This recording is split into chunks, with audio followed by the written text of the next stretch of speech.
शेतकरी मोठ्याने डाफरला, मी भीत नाही कुणाच्या बापाला, काय करायचं असेल ते करून घ्या तुम्हाला, शाळेचा रास्त उपयोग मी केला. बैल बांधली मी रातची दावणीला, बैल बांधली मी रातची दावणीला, ह्यो मास्तर रोज पोरं बांधतो दिवसा दावणीला आणि फिरतो तालुक्याच्या गावाला.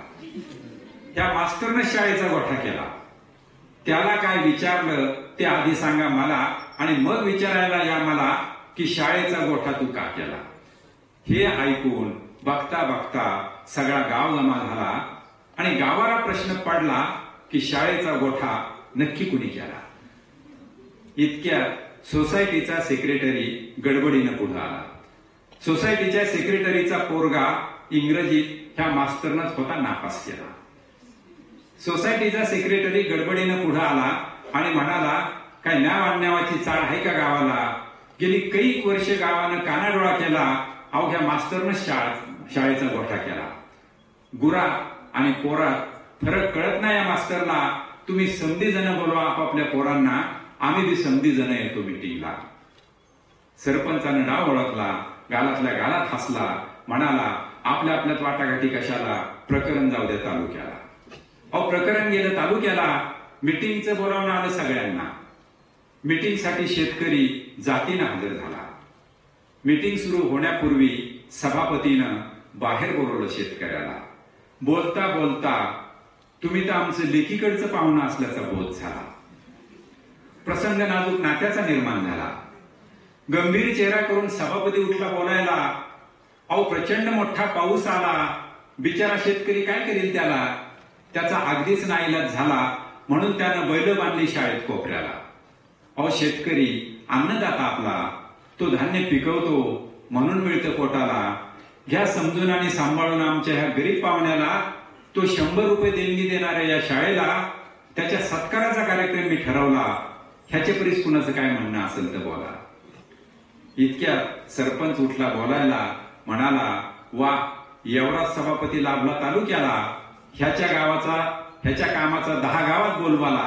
इतका मोठा अवघड प्रश्न पण एका मिनिटात सोडवला. तुम्ही समधी जण मिळून ह्याच्या नावानं चांगलं म्हणून बोला. इतक्या पंचायत समितीत जमलेल्या मेंबरांनी वेगळाच विचार केला. पंचायत समितीत जमलेल्या मेंबरांनी वेगळाच विचार केला. आदर्श शिक्षक आणि शेतीनिष्ठ शेतकरी म्हणून ही नावं धाडा दिल्लीला. आदर्श शिक्षक आणि शेतीनिष्ठ शेतकरी म्हणून ही नावं धाडा दिल्लीला. आवाजी मतदानानं ठराव पास झाला. आवाजी मतदानानं ठराव पास झाला. आदर्श शिक्षक आणि शेतीनिष्ठ शेतकरी म्हणून ह्या दोघांचाही सत्कार झाला. दोघांचाही सत्कार झाला.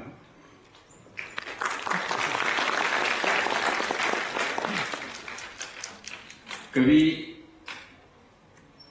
कुठल्या प्रकारचा विचार करतील सांगता येत नाही.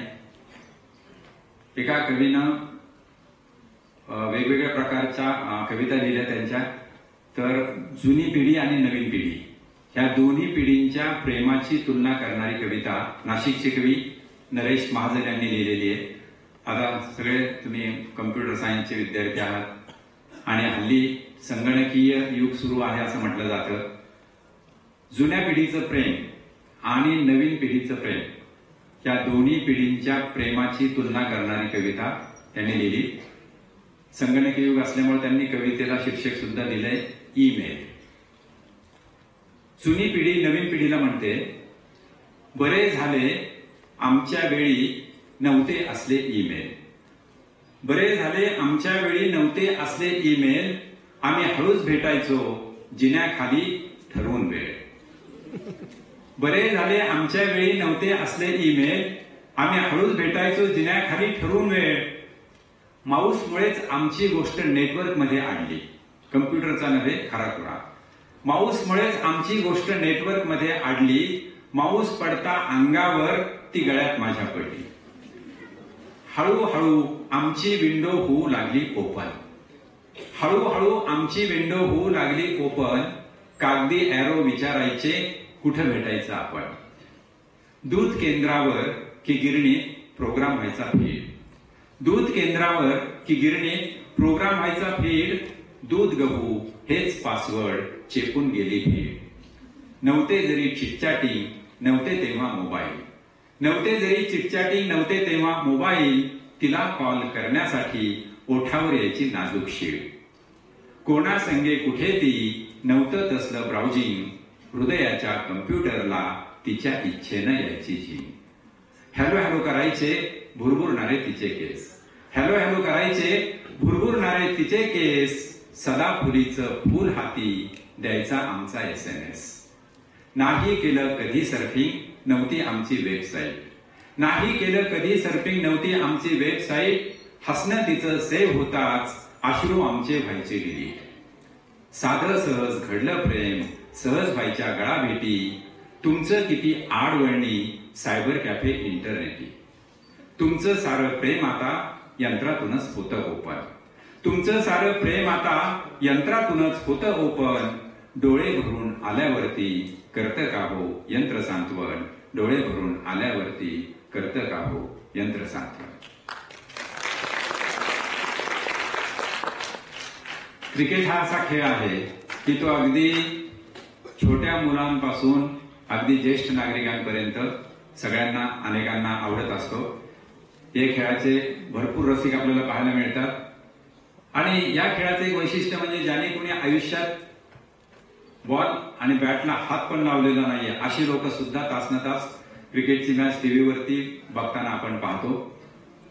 या खेळात अनेकदा वेगवेगळ्या गमती जमती घडत असतात.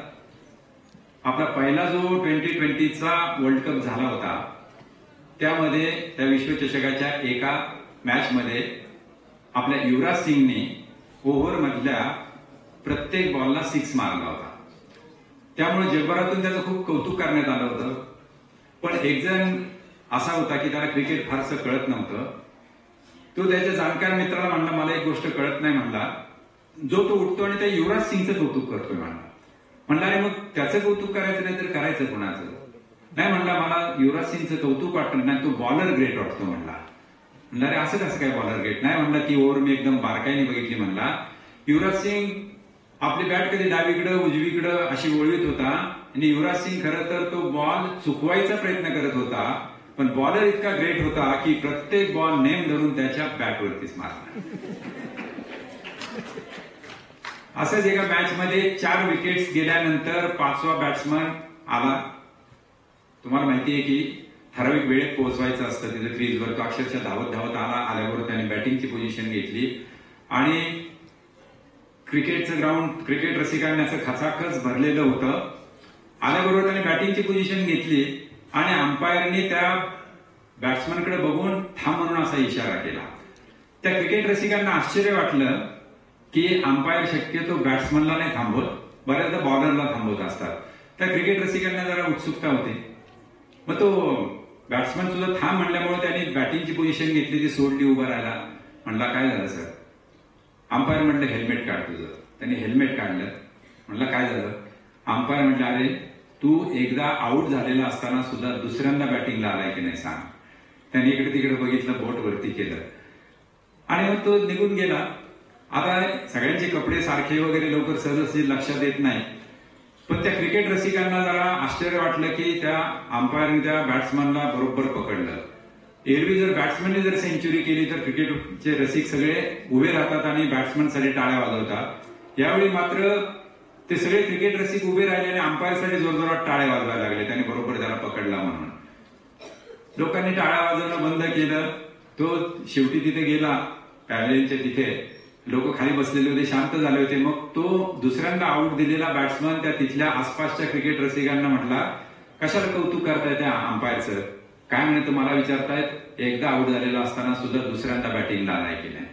तो म्हणला सुरुवातीच्या 4ही विकेट्स माझ्याच गेल्या होत्या, आता त्याने कुठं मला ओळखलेलं आहे. महाराष्ट्रातले सुप्रसिद्ध हास्यकवी अशोक नायगावकर त्यांनी क्रिकेटबद्दल म्हटलंय क्रिकेटमध्ये आता परिवर्तन झालेच पाहिजे. क्रिकेटमध्ये आता परिवर्तन झालेच पाहिजे. कशाला हवा विल्स कप, सहारा कप, मल्टीनॅशनल कंपन्यांचा, त्यापेक्षा नाशिक सिन्नर मधल्या एखाद्या विडी कारखानदाराला शोधून काढूया, त्याच्या नावाने कलश ठेवूया. मुळात हा भारतीय खेळ. मुळात हा भारतीय खेळ क्री या धातूपासून जन्मला, पण ब्रिटिशांनी प्रथेनुसार तो चोरला. हे 3 स्तंभ तर मला सत्य, शिव, सुंदराचे प्रतीक वाटतात. फलंदाज जणू रक्षण करतो प्राणपणाने त्यांचे. आपण अहिंसेचे पुजारी, आपण अहिंसेचे पुजारी. चेंडूला असे जीव तोडून मारणे ही एक प्रकारे हिंसाच. तर गोलंदाजाने, बॉलरने, गोलंदाजाने आदराने चेंडू फलंदाजाकडे आणून द्यावा. बॅट्समनकडे गोलंदाजाने आदराने चेंडू फलंदाजाकडे आणून द्यावा. फलंदाजाने चालत चालत जाऊन तो सीमापार ठेवावा. फार तर क्षेत्ररक्षकाने सत्याग्रह करून आडवावे त्याला. आणि अखेरचे महत्वाचे, कोणी खेळाडू आऊट झाला तर टाळ्या पिटणे असंस्कृतपणाचीच. त्यापेक्षा कोणी खेळाडू आऊट झालाच तर 2 मिनिटे उभे राहून त्याला श्रद्धांजली अर्पण करावी, श्रद्धांजली अर्पण करावी.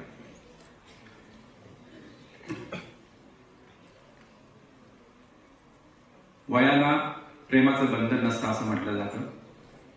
आता डोईवरी केस लागले पिकाया, आता डोईवरी केस लागले पिकाया, बरे झाले तिला कमी लागले दिसाया.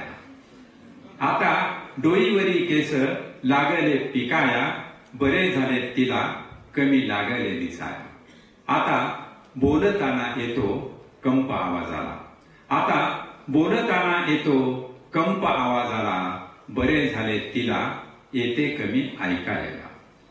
थरथरे हात माझा काम करताना, थरथरे हात माझा काम करताना, तिला वाटे धांदलीचा स्वभावच जुना.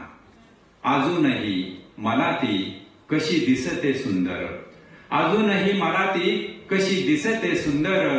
काय फसवितो मला चष्म्याचा नंबर, काय फसवितो मला चष्म्याचा नंबर. शेवटची छोटीशी कविता सादर करतोय. सोलापूरचे कवी नारायण कुलकर्णी. अगदी छोटी कविता आहे. त्यांनी सांगितलं की तुम्ही तुमच्या कार्यक्रमांमधून मूळ कवींच्या नावांचा उल्लेख करत असता. माझ्या 2-3 कविता देतो, तुम्हाला जर आवडली तर कार्यक्रमातून सादर करत चला. त्यांची अगदी 4च ओळींची कविता आहे, लक्षपूर्वक ऐकायला पाहिजे. कवितेचं शीर्षक आहे फिर्याद. संध्याकाळी वकील महाशय कोर्टातून घरी गेले. संध्याकाळी वकील महाशय कोर्टातून घरी आले. तोच त्यांचे चिरंजीव एक फिर्याद घेऊन आले. पप्पा माझा काही देखील अपराध नसताना मम्मीने मला आज मनसोक्त मार दिला. दुसऱ्याच क्षणी बापाने भिरकावली मुलाच्या श्रीमुखात आणि वरती ओरडले नेहमीच्या तारस्वरात, अरे हे तू काळे फासतोस आपल्या वकील बापाला, हे तू काळे फासतोस आपल्या वकील बापाला. कायद्याची साधी गोष्ट सुद्धा नाही कळली तुला.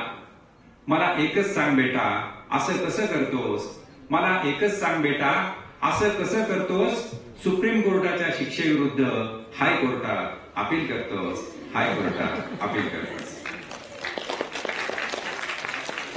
आपण खूप छान पद्धतीने कार्यक्रम ऐकला, कार्यक्रमाला दाद दिली, त्याबद्दल तुमचे सगळ्यांचे आभार मानतो. तुम्हाला भावी आयुष्यासाठी सगळ्यांना शुभेच्छा देतो. डॉक्टर आशा कदम मॅडमनी, डॉक्टर संजय नगरकर सर यांनी इथे निमंत्रित केलं. आज ठुबे सर पण इथे उपस्थित राहिले शेवटपर्यंत. सगळ्यांचे आभार मानतो. भगवान ओशोंनी असं म्हटलंय की जी माणसं खळखळून हसतात, तुम्ही जे खळखळून हसलात, जी माणसं खळखळून हसतात ते ईश्वराची प्रार्थना करत असतात, आणि जे इतरांना खळखळून हसवतात त्यांच्यासाठी ईश्वर प्रार्थना करत असतो. इतरांना खळखळून हसवत चला. धन्यवाद.